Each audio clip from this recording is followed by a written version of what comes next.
Nah, akhir-akhir ini toko ini memburuk. Nah, kemarin saya datang, kita lihat kenapa kok memburuk.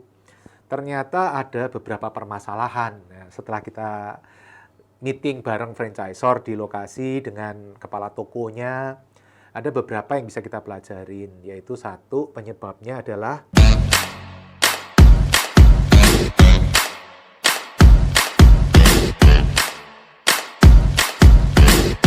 halo teman-teman, kita ketemu lagi di channel YouTube. Ini saya lagi seger-segernya ini karena barusan pulang dari jalan-jalan. Kemana? Ke kota Medan ya. Jadi minggu lalu saya ke kota Medan karena ada beberapa keperluan. Sekalian mampir ke toko-toko saya. Kebetulan di Medan, walaupun saya bukan orang Medan, saya kelahiran Jogja, tapi di Medan saya bisa punya properti. Dan propertinya penghasil pasif income. Maksudnya gimana? Ya maksudnya tiap bulan bisa menghasilkan income untuk saya. Dan tidak ribet teman-teman punya properti penghasil pasif income seperti ini. Jadi ke Medan itu saya mengunjungi 3 toko. Masing-masing toko punya keunikan sendiri-sendiri ya.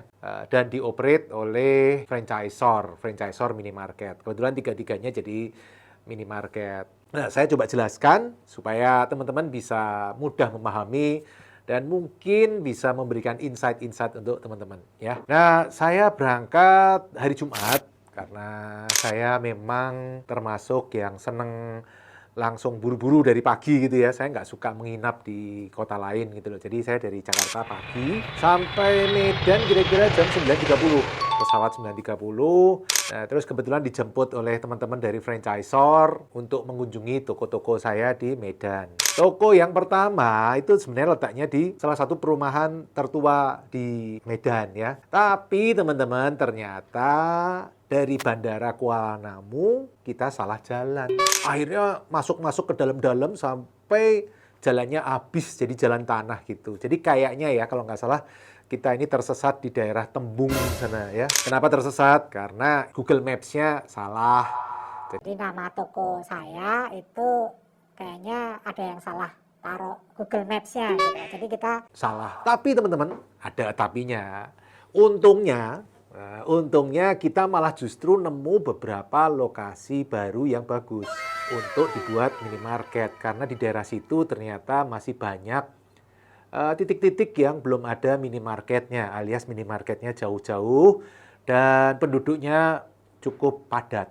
Jadi di belakang bandara sana. Jadi kita walaupun tersesat, tapi kita justru malah menemukan banyak lokasi-lokasi baru. Nah, setelah sampai ke toko, itu aja sempat kelewatan ya, mau kelewatan. Ternyata kelewatan. Saya nggak hafal. Saya pikir masuk perumahannya kita itu dari depan. Ternyata ini jalurnya dari belakang. Jadi toko yang biasanya di sebelah kanan, karena dari pintu masuk sebelah kanan, ini karena dari dalam tahu-tahu keluar gini sebelah kiri. Jadi saya nggak sadar bahwa itu toko saya. Nah, kita berhenti di situ, kita pelajari. Toko ini unik, teman-teman. Saya take over tahun 2010. Jadi kalau teman-teman mau bikin minimarket, itu sebenarnya sistemnya ada 2. Ada yang kita sebut new store, buka dari nol. Dari tadinya tidak ada minimarket, jadi ada minimarket. Itu kita new store. Saya biasanya pakai cara ini. Tapi ada beberapa toko saya yang take over. Take over itu beli jadi. Bisa beli jadi ke franchisor, bisa juga beli jadi ke sesama franchisee. Nah, untuk toko yang ini, Medan yang pertama ini, 2010 saya take over dari franchisor. Sebenarnya tepatnya bukan 2010. Jadi dijadwalkan 1 Desember 2010. Tapi karena izin belum beres, ada beberapa izin yang harus dibereskan. Akhirnya take over baru terlaksana 1 Januari 2011. Ini toko saya yang ketiga ya. Toko pertama kan Jawa Timur, toko kedua di Tangerang, ini toko yang ketiga. Nah, awalnya tokonya bagus karena tidak ada kompetitor, padahal perumahan padat gitu ya. Nah, baru tahun 2013-2014 toko menurun performance-nya. Tapi 2015 tanahnya saya beli. Yang tadinya sewa, take over sewa, bisa dibeli tahun 2015. Saya beli berapa ya lupa, tapi saya pakai kredit. Waktu itu saya ingat saya pakai kredit. Dan kreditnya dari Jakarta. Jadi bukan dari bank di Medan, tapi dari Jakarta. Jadi saya bolak-balik waktu itu. Toko ini banyak pelajaran yang bisa didapat. sempat jelek gitu ya, karena ditempel kompetitor. Terus setelah kita analisa, kita lihat, ini masalahnya di parkirnya banjir. Kalau gedung-gedung yang lama itu kadang-kadang cenderung turun karena jalannya tambah lama tambah tinggi, lama-lama tokonya di bawah jalan. Jadi kalau hujan tergenang sehingga tokonya nggak bisa maksimal. Nah, waktu itu kita lakukan adalah tokonya kita naikkan parkirnya. Terus langkah kedua adalah waktu itu kita memasukkan barang-barang berprofit tinggi, contohnya seperti roti, karena cuma jualan minyak goreng, beras yang marginnya rendah. Nah, dengan masuknya produk-produk margin tinggi seperti roti, buah, dan sejenisnya, marginnya naik. Nggak naikin harga, cuman masukin barang-barang margin tinggi ya. Ini adalah salah satu cara untuk meningkatkan margin tanpa harus menaikkan harga barang. Kemudian langkah ketiga adalah menurunkan biaya listrik. Nah, waktu itu kita punya inisiatif listriknya kita kurangi dengan cara kalau malam kulkas-kulkas yang nggak kepake kita matiin. Tentu kalau es krim ya jangan dimatiin, nanti hancur es krimnya ya kan. Tapi yang kayak minuman dingin itu bisa dimatikan.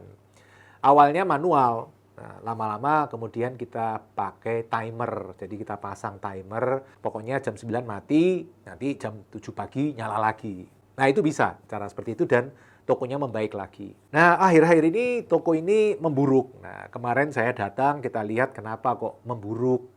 Ternyata ada beberapa permasalahan. Nah, setelah kita meeting bareng franchisor di lokasi dengan kepala tokonya, ada beberapa yang bisa kita pelajarin, yaitu satu penyebabnya adalah adanya parkir liar, yaitu mengganggu orang belanja sehingga orang males untuk ke toko. Ya, kita sedang cari solusi untuk mengatasi parkir liar ini.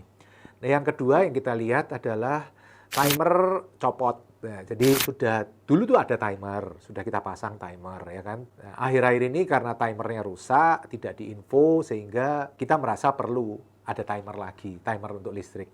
Karena kalau manual kan kadang orang sering lupa. Tiga adalah ATM ya, karena ATM ini dulunya ada dua, ya BRI dan Mandiri, tapi sekarang tinggal satu Mandiri doang. Jadi mungkin itu mengurangi orang-orang yang biasanya ambil ATM BRI untuk belanja di situ. Jadi ada pengurangan sedikit. Selain itu kita juga ada rencana untuk menambah rak. Nah, jadi semakin banyak produk, kita berharap penjualan juga semakin naik.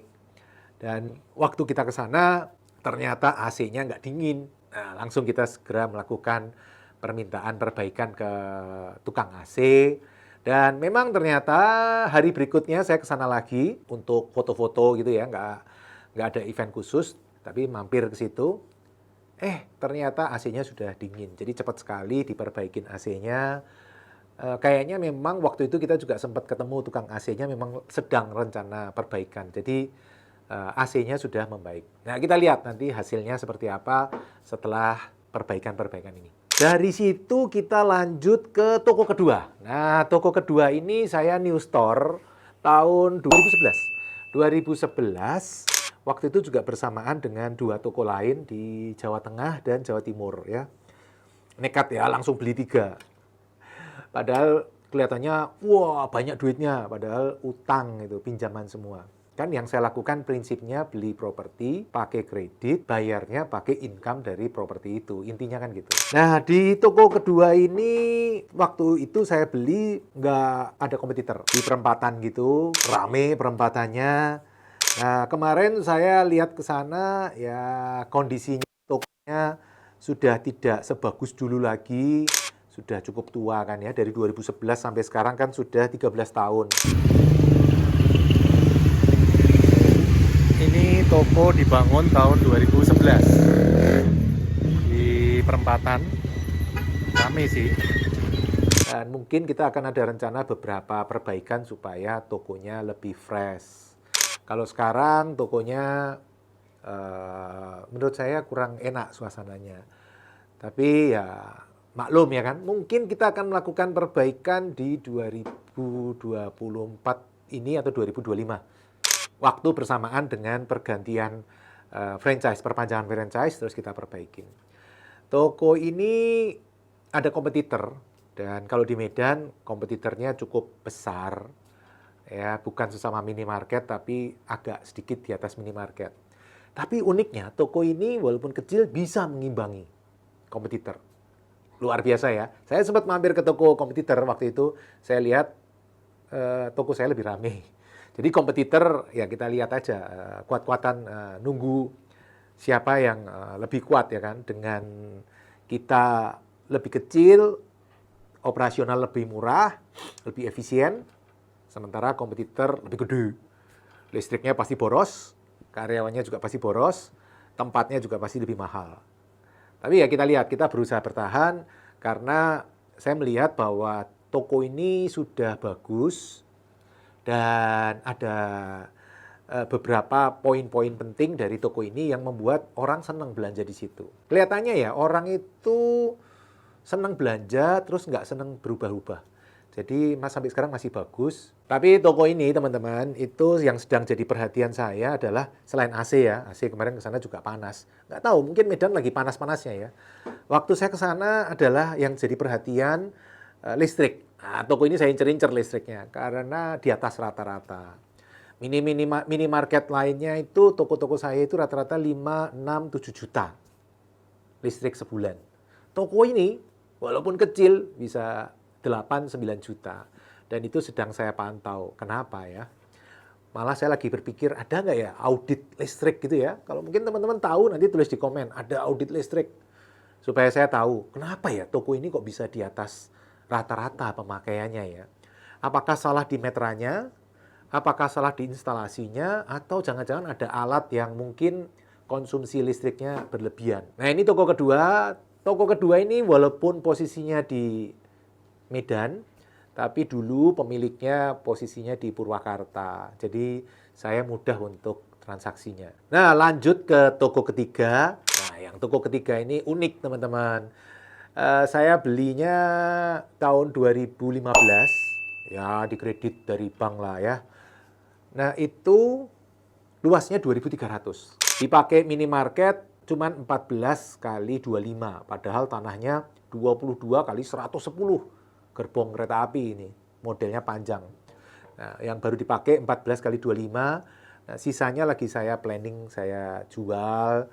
Mungkin untuk kafling-kafling gitu. Jadi kalau teman-teman ada yang mau kerjasama, mungkin akan saya pertimbangkan.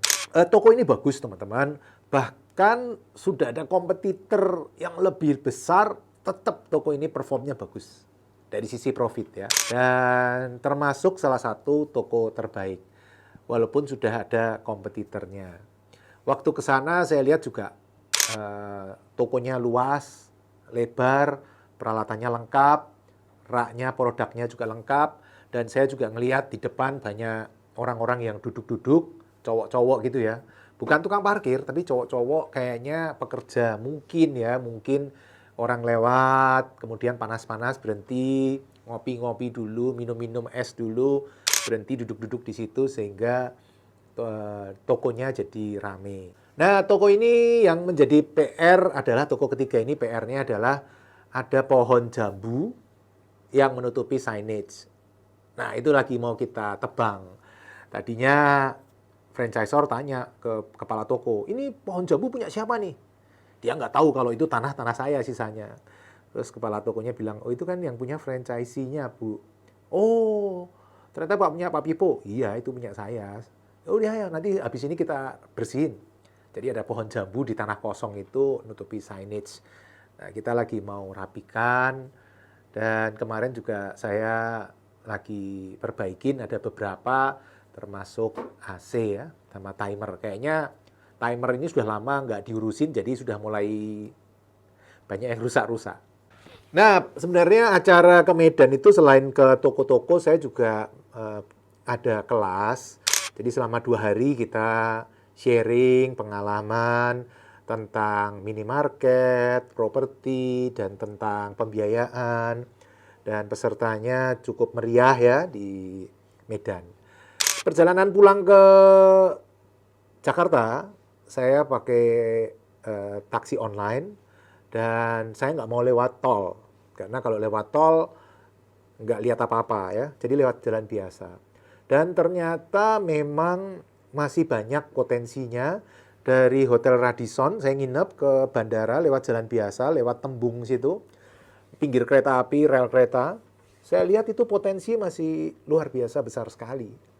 Jadi teman-teman kalau nyari mungkin daerah situ bisa juga. Nah, waktu di Medan kan saya nginep di Hotel Radisson, saya juga pagi jalan-jalan gitu ya, ke arah lapangan Benteng. Itu juga saya lihat tidak ada minimarket. Jadi saya lihat potensi Medan masih besar teman-teman. Kalau ada orang yang ngomong Medan susah Pak cari lokasi. Ah, siapa bilang? Saya aja yang baru datang aja sudah ngelihat ada banyak lokasi-lokasi yang memungkinkan. Tentu teman-teman harus cari lokasi yang terbaik.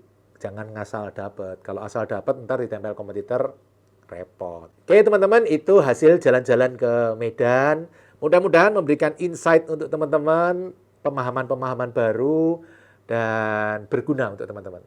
Nah teman-teman, enaknya setelah dari Medan kita kemana lagi ya?